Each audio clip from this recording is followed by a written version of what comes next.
This 5-minute solution will show you how to hide or remove Instagram category on Instagram. Basically, these category features is only available for Instagram business or professional accounts. So as you can see right now, I'm in my Instagram profile, and here we can see my category showing up here. To hide this category, tap on Edit Profile, and here tap on Profile Display, and just disable Display Category Level from here, and tap on Done.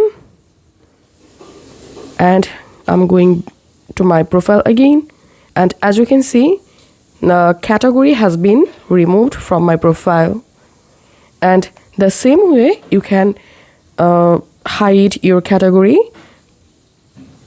Go to Edit Profile section, and now tap on Category, and here also you will get this option, Display on Profile. Just disable this option to hide your Instagram category from your profile. So this is how we can do it. If this video helped you out, please leave a like and leave a comment down below.